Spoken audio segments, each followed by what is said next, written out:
honra de tenerlos esta noche tan importante para nosotros. Y le ruego al señor secretario, el doctor Fernando Mayorga, que tenga la amabilidad de leer el orden del día. Bueno, señor presidente. Orden del día para la sesión de hoy. Primero, verificación del quórum. Segundo, himno nacional de la República de Colombia. Tercero, lectura del acta 5 correspondiente a la sesión solemne del día 2 de agosto del año en curso. Cuarto, disertación del doctor Ricardo Abello Galvis sobre el tema responsabilidad del Estado por el hecho internacionalmente ilícito, la aplicación y desarrollo del proyecto elaborado por la Comisión de Derecho Internacional CDI de la Organización de las Naciones Unidas de la Corte Interamericana de Derechos Humanos. Quinto, toma de juramento, entrega del diploma e imposición de insignias al doctor Ricardo Abello Galvis. Sexto, vino de honor. Leído el orden del día, señor presidente. Muchas gracias, señor secretario. En discusión del orden del día, ¿hay algún comentario? De no haberlo, aprueban el acta. Primer punto, señor presidente, hay quórum para deliberar y decidir. Cuarto, disertación del doctor Ricardo Abello Galvis sobre el tema responsabilidad del Estado por el hecho internacionalmente ilícito, la aplicación y desarrollo del proyecto elaborado por la Comisión de Derecho Internacional CDI de la Organización de las Naciones Unidas de la Corte Interamericana de Derechos Humanos. Honorables miembros de la Academia Colombiana de Jurisprudencia, señor vicepresidente, doctor Fernando Sarmiento, señor secretario, doctor Fernando Mayor, doctor Marco Gerardo Monroy Cabra, expresidente de la Academia, doctor Cangrejo, académico, demás académicos presentes, queridos amigos, colegas, familia. Creo que para empezar hay que recordar al doctor Antonio José Cancino. Recuerdo las clases cuando me daba en primer año en la Universidad de Rosario. Se hizo el experimento de que el derecho penal fuera en primer año y tuvimos la oportunidad desde en ese momento de disfrutar de las clases del doctor Cancino. Lamentablemente hoy ya no nos acompaña. Un saludo a la esposa Emilsen González de Cancino. En primer lugar, quiero agradecer al señor presidente Cesario Rocha, que no nos puede acompañar el día de hoy por encontrarse fuera del país, y muy especialmente al doctor Marco Gerardo Monroy Cabra, que ha sido la persona que me ha llevado en el camino del derecho internacional, así como a todos los académicos presentes, por la invitación para ser parte de esta prestigiosa institución que ha sido el faro de la jurisprudencia en Colombia durante sus 123 años de existencia. Me siento muy honrado y halagado de estar aquí a puertas de ser un nuevo miembro de esta casa. A continuación presentaré una disertación relativa a la responsabilidad del Estado por el hecho internacionalmente ilícito, la aplicación y desarrollo del proyecto elaborado por la Comisión de Derecho Internacional en la Corte Interamericana de Derechos Humanos. En primer lugar, la responsabilidad del Estado por el hecho internacionalmente ilícito ha sido un tema que, a pesar de ser uno de los puntos clásicos de estudio del derecho internacional, ha sido poco trabajado por la doctrina en Colombia. Precisamente, algunos de los trabajos que se han realizado sobre este tema se dieron a propósito de la actividad de la Academia Colombiana de Jurisprudencia y a la actividad o celebración de la obra de sus académicos. Por ejemplo, el artículo publicado por el doctor Marco Gerardo Monroy Cabra en 1999 en el volumen 313 de la revista de la Academia Colombiana de Jurisprudencia. Sin duda un trabajo que se adelantó en el tiempo a los contenidos de la responsabilidad internacional. Tal y como podrá verse a lo largo del presente disertación, también es necesario resaltar el artículo de Walter Arévalo sobre responsabilidad internacional y exclusión de ilicitud, que fue publicado en el libro Amicorum en homenaje al doctor Marco Gerardo Monroy Cabra, por su vida y obra como académico, profesor y jurista, que tuve el honor de dirigir.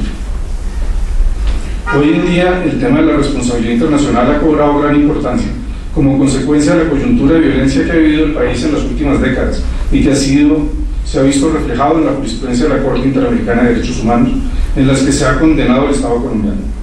Este tribunal ha tomado como punto de referencia el proyecto de la Comisión de Derecho Internacional, que es eminentemente interestatal para casos de responsabilidad del Estado frente a sus ciudadanos. A A continuación, haré una breve presentación de la evolución histórica del concepto en sí mismo, así como del proyecto de responsabilidad en el seno de la Comisión de Derecho Internacional. En una segunda parte presentaré un análisis de algunos de los artículos del proyecto que son especialmente relevantes en el análisis de la situación colombiana. Trataré de establecer un vínculo con algunas de las decisiones de la Corte Interamericana de Derechos Humanos que han hecho referencia expresa o tácita al proyecto de responsabilidad del Estado por el hecho internacionalmente ilícito. Es interesante ver cómo, de acuerdo con el concepto de desarrollo progresivo del derecho internacional, el proyecto de la Comisión de Derecho Internacional, que fue ideado para regular lo relativo al concepto westphaliano de responsabilidad interestatal, es decir, lo que para Mireille Delmas-Marty es un derecho horizontal, también ha sido adoptado en algunos de sus apartes por los tribunales de derechos humanos, en lo que la misma autora denomina un derecho vertical. El origen del concepto de responsabilidad en el derecho internacional tiene sus orígenes en el derecho interno de los estados. Así, autores como Fleury y Aubert afirman que, abro comillas, en los derechos primitivos no había diferencia alguna entre la responsabilidad civil y la penal. La venganza fue sustituida primero por una solución voluntaria y luego se convirtió en obligatoria. La satisfacción reparatoria debida a la víctima fue progresivamente separada de la sanción impuesta por la autoridad pública. Se pasó de la venganza a la indemnización sin que se examine el carácter correcto o incorrecto de la conducta del autor. Cierro comillas.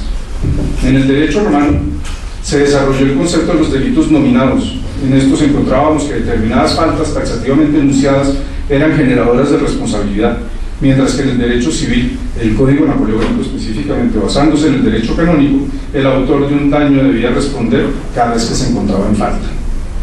A finales del siglo XIX se consideró que se debía proteger aún más a las víctimas. Por esto se estableció que cada persona debe reparar el daño que ha causado, aun si no hay culpa en su actuar. Es decir, que la responsabilidad se funda en la teoría del riesgo. Lo anterior fue reforzado por el desarrollo del derecho a los seguros.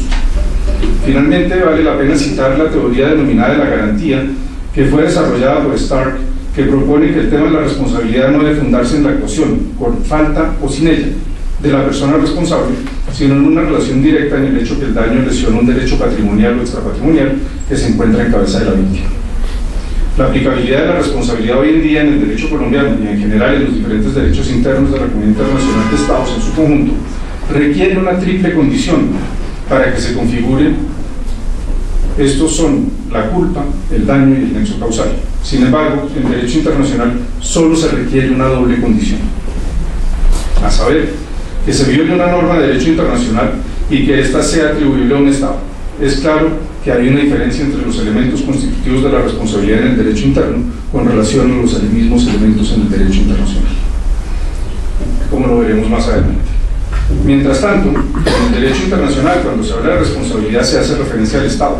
Esto en la medida que el surgimiento del derecho internacional se da como consecuencia de la necesidad que tienen los estados de establecer relaciones entre sí para poder tener intercambios económicos. Por esto, para los positivistas, el derecho internacional nace con la paz de Westfalia, en 1648. Ahora bien, es claro que el derecho a la responsabilidad es inherente a todo proceso judicial. Por esto es difícil precisar el momento en el que nace el concepto de la responsabilidad del Estado en el derecho internacional. Por esto, el jurista francés Paul Reuter sostuvo que la responsabilidad internacional se encuentra en el corazón del derecho internacional y constituye una parte esencial de lo que podría considerarse como la constitución de la comunidad internacional. El primer caso al que podemos referirnos es el caso Joint Shortridge entre el Reino Unido contra Portugal. En esta sentencia arbitral, proferida el 21 de octubre de 1861 por el Tribunal de Hamburgo, se estableció que la responsabilidad internacional del Estado solo puede fundarse cuando hay un perjuicio directo y establece una distinción entre el daño directo y el daño inmediato.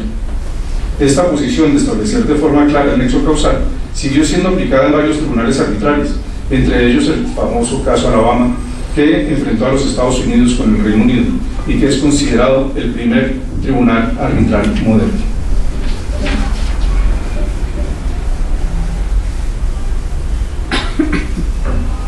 En este caso, en Alabama, también se consolidó el principio de que los estados no pueden excusarse de su responsabilidad, argumentando la carencia de procedimientos en su derecho interno. Decisión que es retomada en los tribunales arbitrales Montijo, que enfrentó a Estados Unidos con Colombia, en una decisión del 26 de julio de 1875, y el caso Georges Pinson de Francia contra México. del 9 de octubre de 1928. Finalmente, tal vez el caso arbitral más emblemático de la segunda mitad del siglo XX es el famoso Rainbow Warrior, Francia contra Nueva Zelanda, del 30 de abril de 1990, que analizó los diferentes mecanismos de reparación para establecer cuál sería el más idóneo frente al perjuicio sufrido por Nueva Zelanda.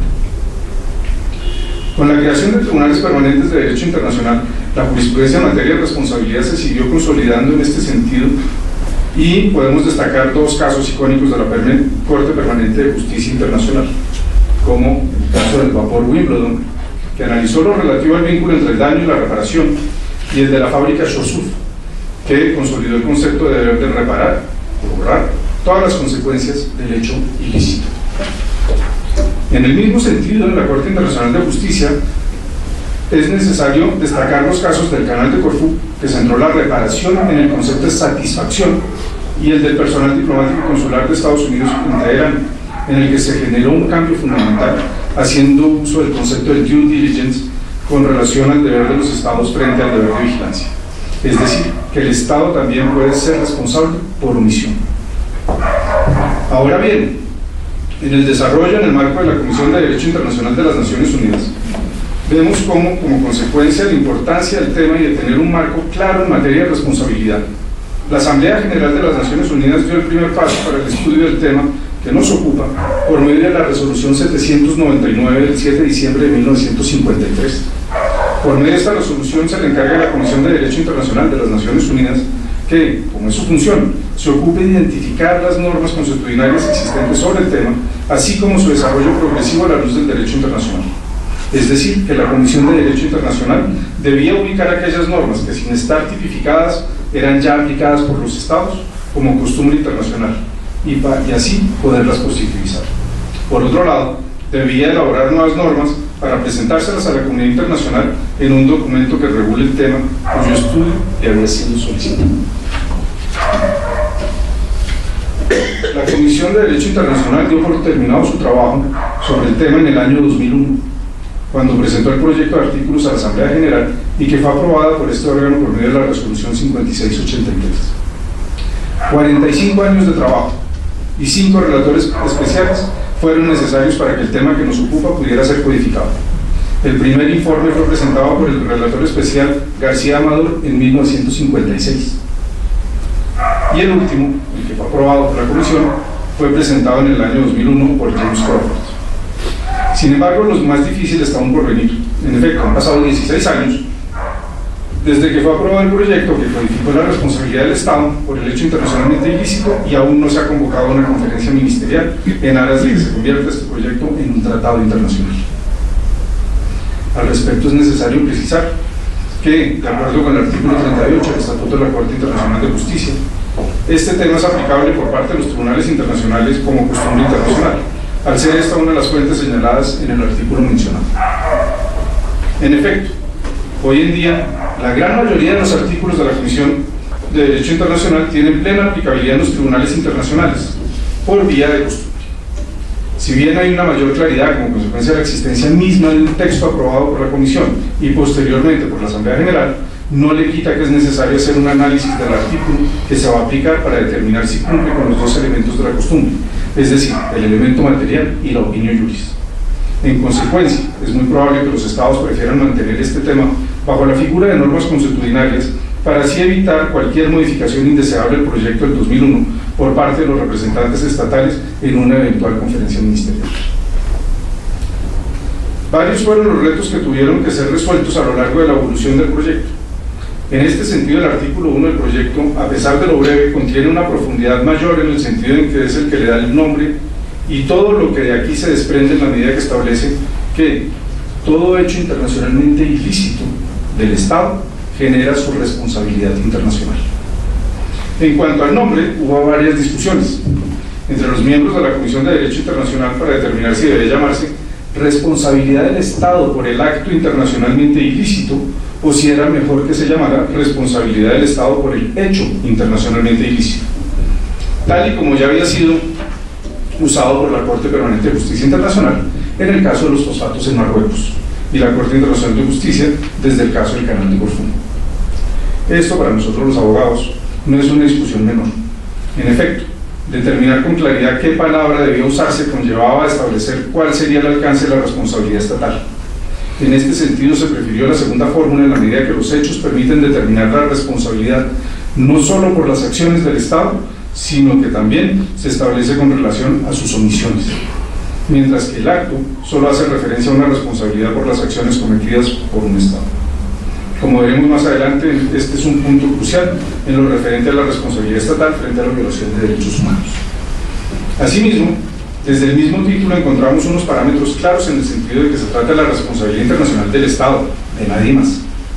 Por esto es importante dejar en claro que hay unas diferencias evidentes entre lo relativo a la responsabilidad en el derecho interno frente a la responsabilidad internacional, como siempre lo ha sostenido el profesor Alain Pelé, al afirmar que se trata de international responsibility, neither civil nor criminal, o como recientemente nos lo recordó nuevamente el juez James Crawford, responsabilidad ante la nacional, ni civil ni penal ante la nacional. El artículo 2 del proyecto es tal vez uno de los más interesantes en la medida que establece los requisitos para que se configure la responsabilidad del Estado. En este sentido, se dice que hay hecho internacionalmente ilícito del Estado cuando un comportamiento consistente en una acción o omisión es atribuible al Estado según el derecho internacional y constituye una violación de una obligación internacional del Estado. De aquí podemos resaltar varios aspectos. Primero, es claro que se trata de responsabilidad estatal. Segundo, se hace referencia clara y concreta a que puede configurarse la responsabilidad tanto por acciones como por omisiones. Tercero, es necesario resaltar el factor de atribución al Estado. Y finalmente, cuarto, se configura ya la suma de los puntos anteriores, constituyendo así la responsabilidad internacional del Estado. Para finalizar esta primera parte, teniendo en cuenta que el objetivo es el de establecer el vínculo con las decisiones de la Corte Interamericana de Derechos Humanos, me permito leer el siguiente párrafo de la sentencia de la Corte Interamericana en el caso de la masacre de Mapiripán contra Colombia, de sentencia del 15 de septiembre de 2005. En el párrafo 110, en el que se consolidó lo que ya se venía elaborando en decisiones anteriores, la incorporación en el sistema regional del proyecto de la Comisión de Derecho Internacional. En este sentido, lo dicho por la Corte es absolutamente claro al afirmar que, abro comillas, el origen de la responsabilidad del Estado se encuentra en actos u omisiones de cualquier poder u órgano de este, independientemente de su jerarquía, que violen la Convención Americana, y se genera en forma inmediata con el ilícito internacional atribuido al Estado. Para establecer que se ha producido una violación de los derechos consagrados en la Convención, no se requiere determinar, como ocurre en el derecho penal interno, la culpabilidad de sus autores o su intencionalidad. Y tampoco es preciso identificar individualmente a los agentes a los cuales se atribuyen los hechos violatorios. Es suficiente la demostración de que ha habido apoyo o tolerancia del poder público en infracción de los derechos reconocidos en la Convención u omisiones que hayan permitido la perpetración de esas violaciones. Cierro comillas. No queda duda alguna que la Corte incorporó los parámetros de la responsabilidad internacional en el sistema regional de protección de derechos humanos, al establecer los elementos constitutivos señalados en el proyecto, diferentes a los del derecho interno, así como la doble opción de acción u omisión como elementos para determinar la responsabilidad del Estado. Ahora bien, si el Estado es responsable por omisión, queda claro que debe responder por el hecho de terceros. En este sentido, la Comisión de Derecho Internacional estableció en el proyecto esta opción, señalando diferentes posibilidades en las que se puede presentar. Así, el artículo 8 establece que se considerará hecho del Estado, según el derecho internacional, el comportamiento de una persona o de un grupo de personas, si esa persona o ese grupo de personas actúa de hecho por instrucciones o bajo la dirección o el control de ese Estado al observar ese comportamiento. En este ejemplo, se puede discutir si realmente el Estado está actuando como tercero, en la medida que hay un vínculo directo entre quien realiza el hecho ilícito y la figura estatal, en la medida que este es quien da las instrucciones para que el tercero actúe.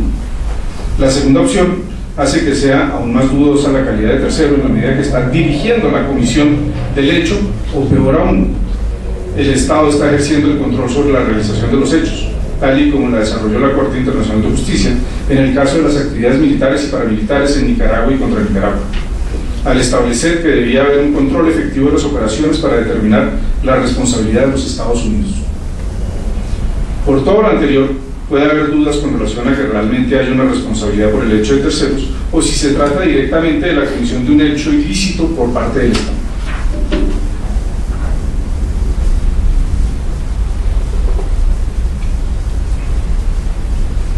parte, el artículo 9 señala que se considerará hecho del Estado, según el derecho internacional, el comportamiento de una persona o de un grupo de personas, si esa persona o ese grupo de personas ejerce de hecho atribuciones del poder público, en ausencia o en defecto de las autoridades oficiales y en circunstancias tales que requieren el ejercicio de esas atribuciones. En este caso sí nos encontramos frente a un hecho de terceros que le es atribuible al Estado en la medida que quien ejerce las funciones del poder público lo hace en ausencia de la presencia estatal. En este sentido es claro que el Estado es responsable por haber permitido que sus funciones fueran ejercidas por un tercero como consecuencia de su ausencia. Es necesario dejar en claro que, como lo menciona el relator especial James Crawford, es preciso destacar que los particulares a que se refiere el artículo 9 no son el equivalente de un gobierno de facto, ya que una situación de estas se enmarca más en la hipótesis planteada en el artículo 10 del proyecto, en la medida que se trata de un aparato del Estado que ha sustituido al que antes existía. En cuanto a los insurrectos, el artículo 10 en el numeral primero establece que se considerará hecho del Estado según el derecho internacional el comportamiento y movimiento insurreccional que se convierta en el nuevo gobierno del Estado.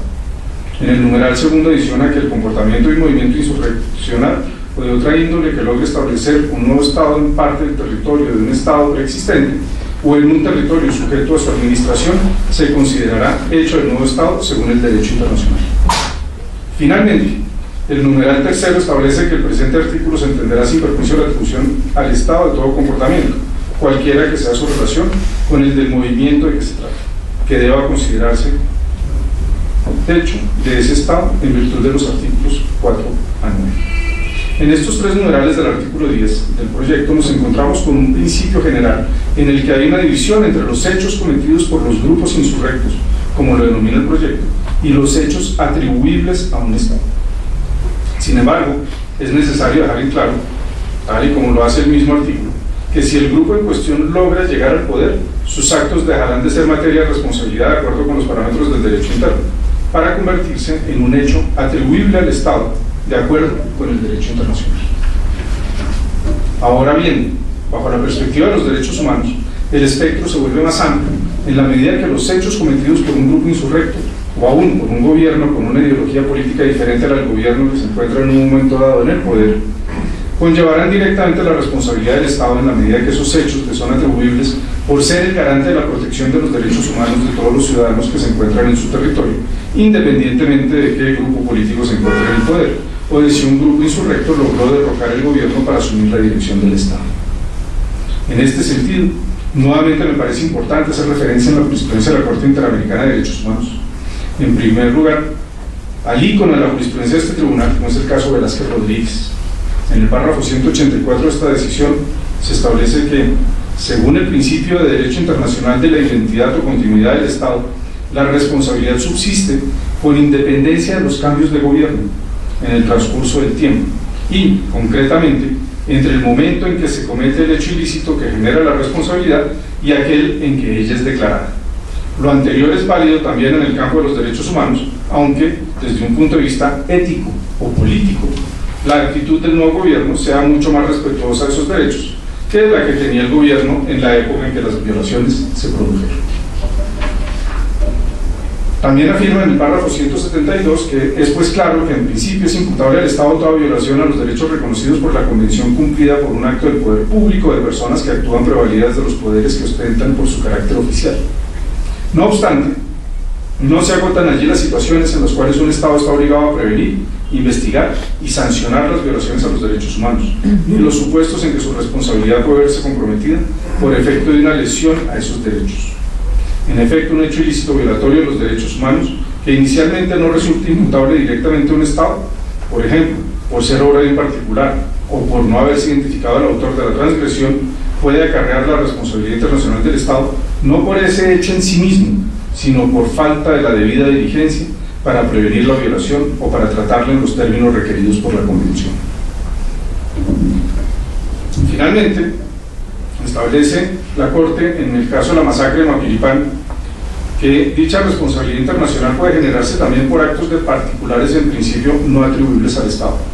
Los Estados partes en la Convención tienen obligaciones erga omnes, de respetar y hacer respetar las normas de protección y de asegurar la efectividad de los derechos allí consagrados en toda circunstancia y respecto de toda persona. La atribución de responsabilidad del Estado por actos de particulares puede darse en casos en que el Estado incumple por acción o omisión de sus agentes cuando se encuentran en posición de garantes. Esas obligaciones ergaómenes están contenidas en los artículos 1.1 y 2 de la Convención. El proyecto de la Comisión de Derecho Internacional también estableció diferentes formas de reparación, en las que me centraré ahora a continuación.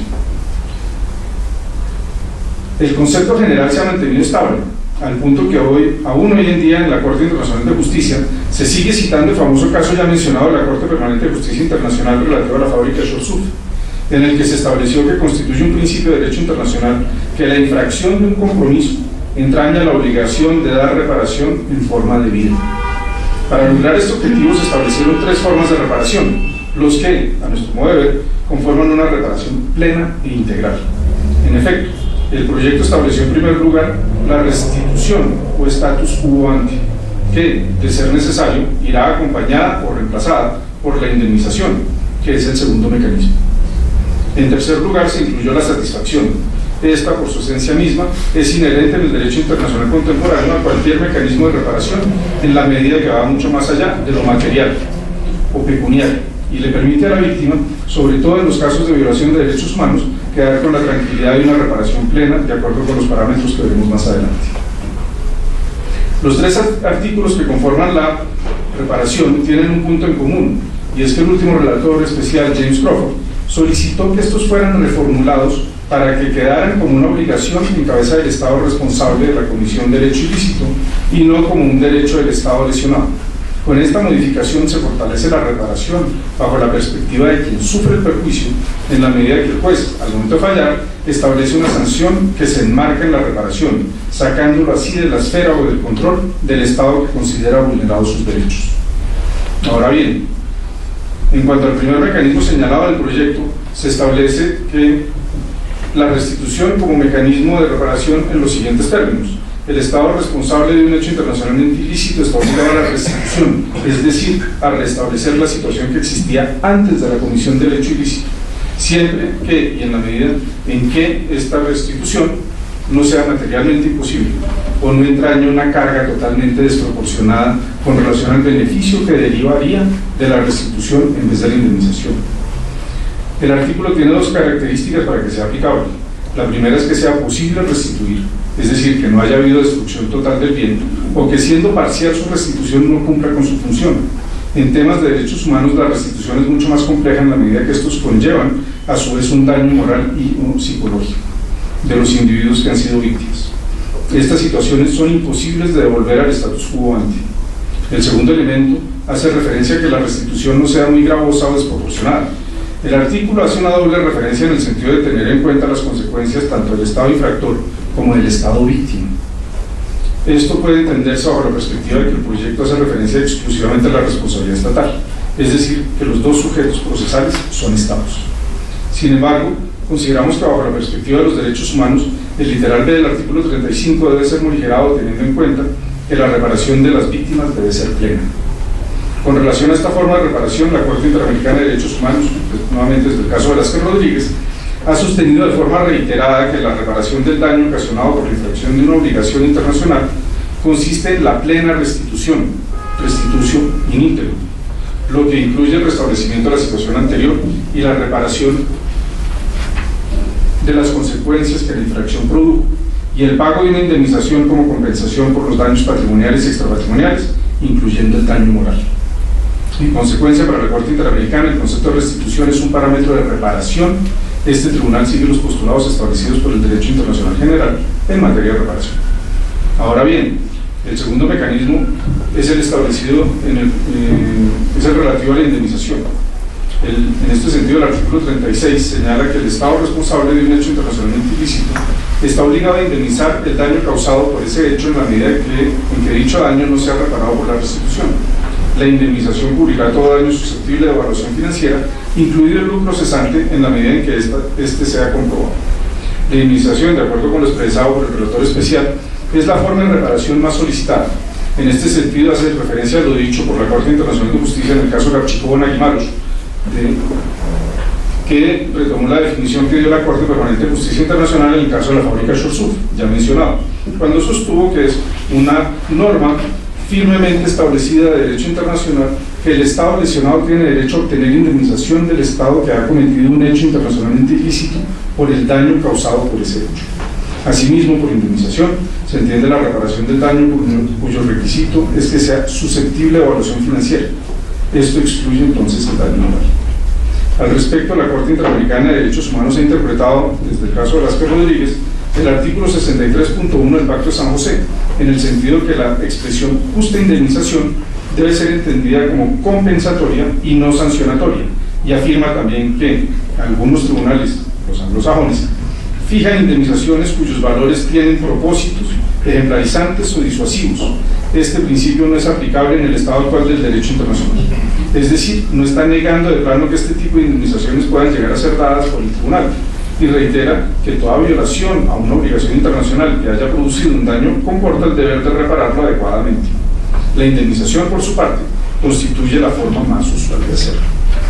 Ahora bien, con relación al artículo 63.1 de la Convención Americana, la Corte Interamericana ha manifestado, también en el caso de Velázquez Rodríguez, pero también en otros casos como el Barrios Altos contra Perú, hasta en casos más recientes como los casos Chocrón, Díaz Peña y Uzcategui y otros contra Venezuela, y Andrade Salmón contra Bolivia, que este artículo, al establecer la indemnización como mecanismo de reparación, está reproduciendo el texto de una norma consuetudinaria que constituye uno de los principios fundamentales del derecho a la responsabilidad internacional de los Estados.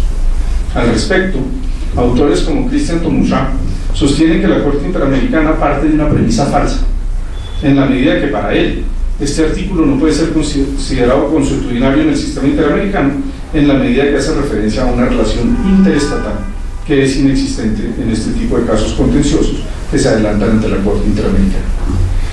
De acuerdo con lo aquí mencionado, para la Corte Interamericana es evidente que la responsabilidad internacional de los Estados goza de un marco normativo vinculante para los Estados al considerarlo como costumbre internacional. Es decir, una de las fuentes del derecho internacional, como ya lo hemos mencionado, de acuerdo con lo establecido en el artículo 38.1b del Estatuto de la Corte Internacional de Justicia.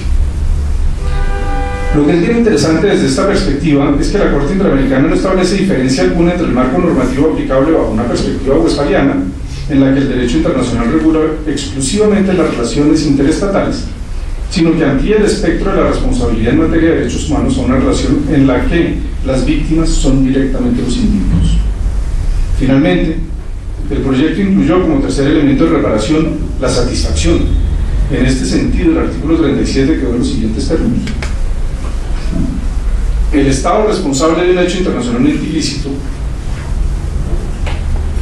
está obligado a dar satisfacción por el perjuicio causado por ese hecho en la medida en que ese perjuicio no pueda ser reparado mediante restitución o indemnización. La satisfacción puede consistir en un reconocimiento de la violación, una expresión de pesar, una disculpa formal o cualquier otra modalidad adecuada. La satisfacción no será desproporcionada con relación al perjuicio y no podrá adoptar una forma humillante para el Estado responsable. Es claro cómo la Corte ya tenía una visión amplia de lo que debía ser una indemnización plena, aunque en este momento todavía era bastante conservadora en los diferentes mecanismos de reparación. En este sentido, vemos cómo en el párrafo 33 de la sentencia de reparaciones, el caso de Velázquez Rodríguez nuevamente, la Corte ya busca apartarse del tenor literal del artículo 63.1 del Pacto de San José y establece que debe haber otras formas de reparación. En este sentido afirma que medidas como la investigación, el castigo de los responsables, una declaración pública de la reprobación de los hechos, reivindicar la memoria de la víctima, entre otras, formarían parte de la reparación de las consecuencias. De acuerdo con lo anterior, la Corte Interamericana de Derechos Humanos, en el caso de Ubuntu contra Surinam, estableció las primeras decisiones en las que empieza a incluir el concepto de satisfacción, y por esto le ordena al Estado de Surinam que garantice una enseñanza adecuada y una asistencia médica básica para los herederos de las víctimas que aún eran menores de edad.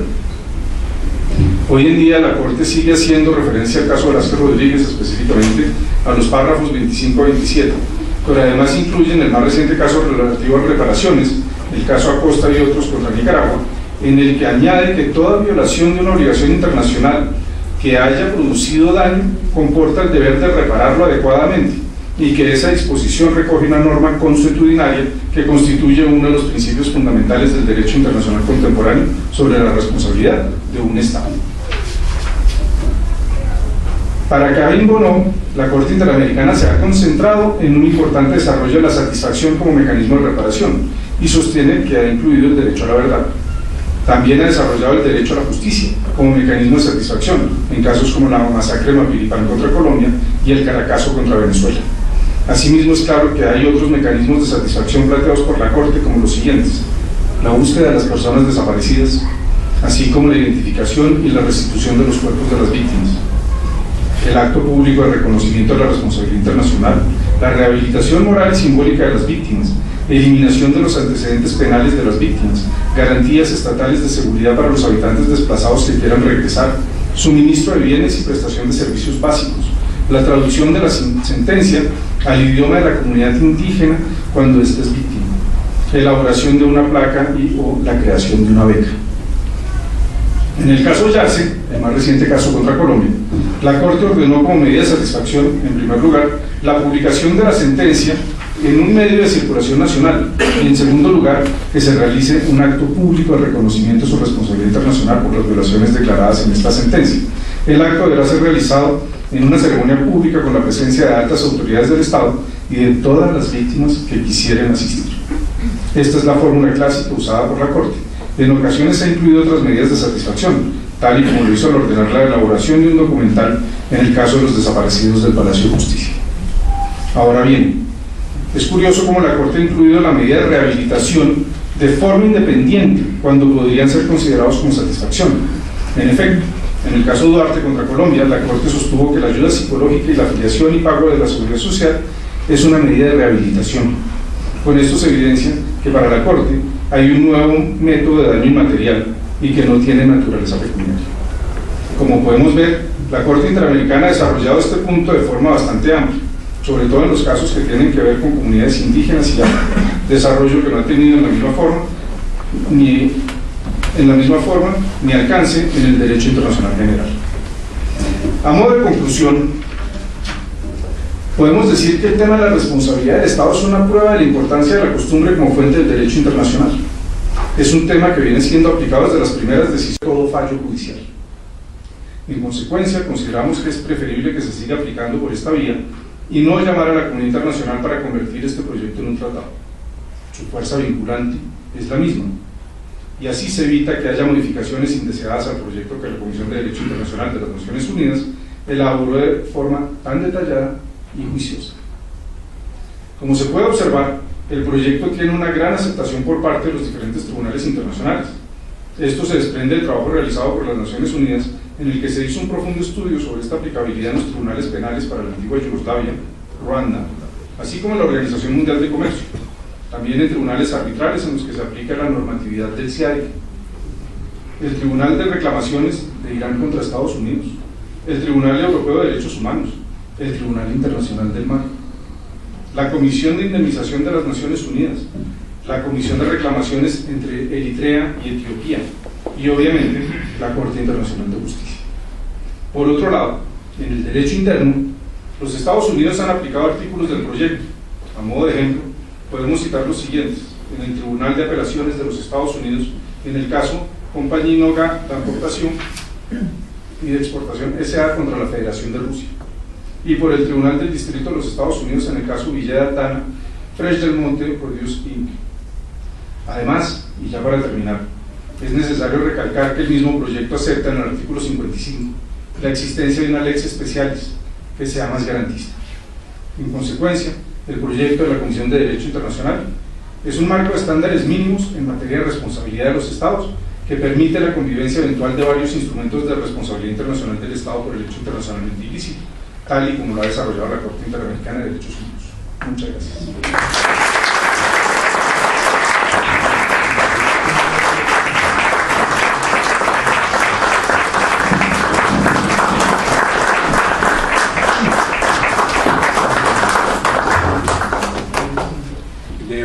Hacer algunas manifestaciones someras, pero que considero muy importantes acerca del excelente trabajo de ingreso que ha presentado nuestro recipiendario, el doctor Ricardo Abello Gálvez.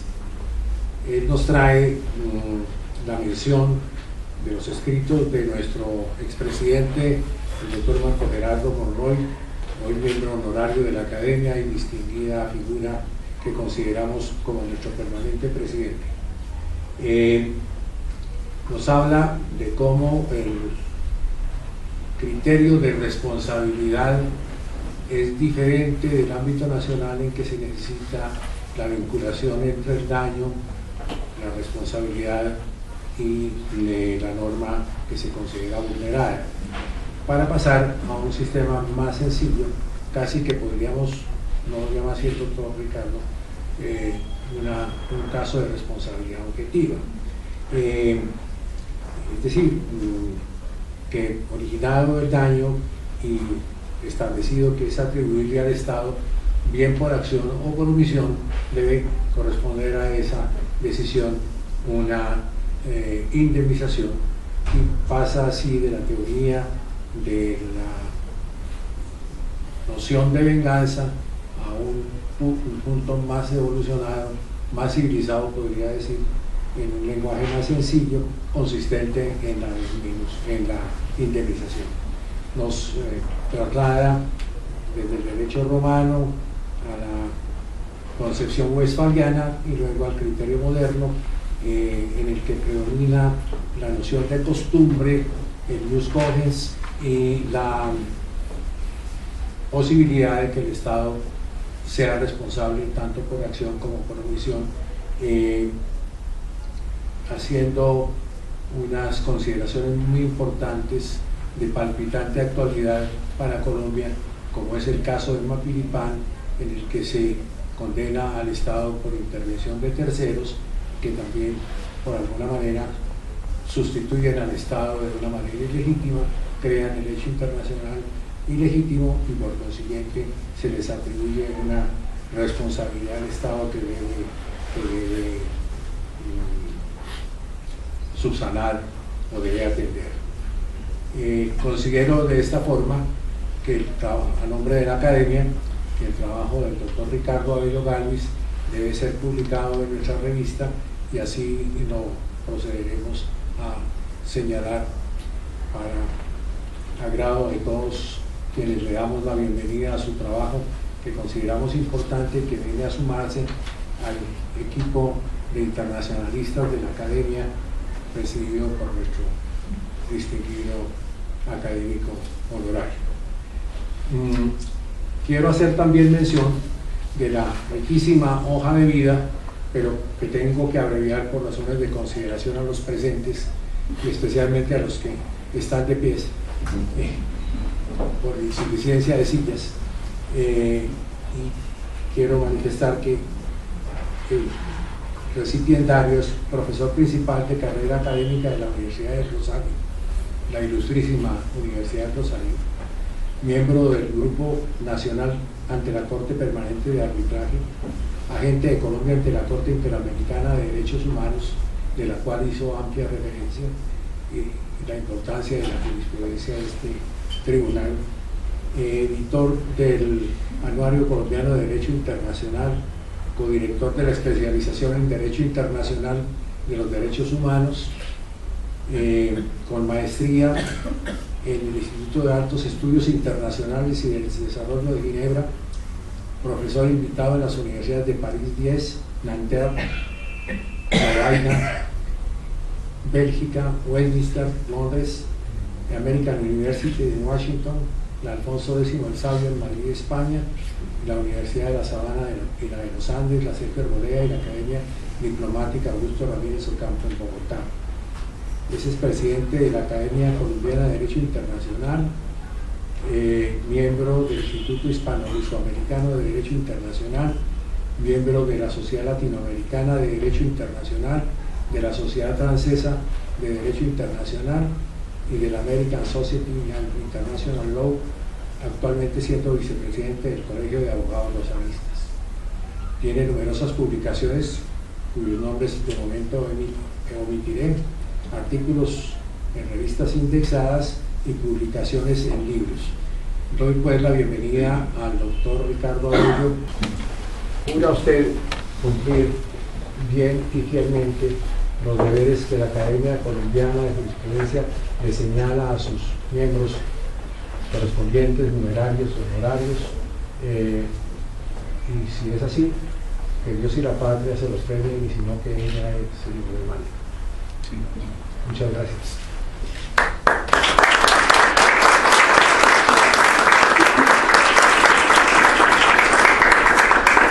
Procedo a dar lectura al diploma que luego le entregará a nuestro señor presidente, que dice así: Academia Colombiana de Jurisprudencia. El señor doctor Ricardo Abello Galvis ha sido inscrito en esta corporación como miembro correspondiente en atención a los méritos y demás circunstancias que concurren en él, y para que conste se le expide el presente diploma en Bogotá al 4 de octubre de 2017. El presidente, el vicepresidente, el secretario. Está leído el diploma.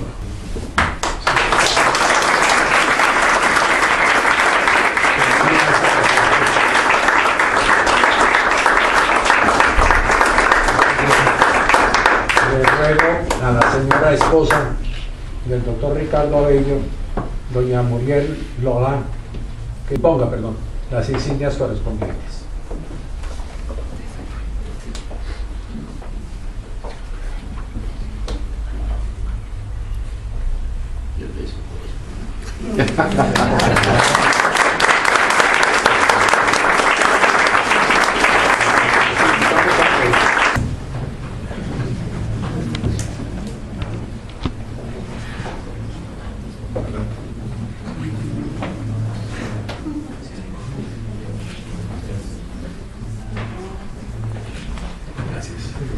Se levanta el acto, se invita a un hilo de honor.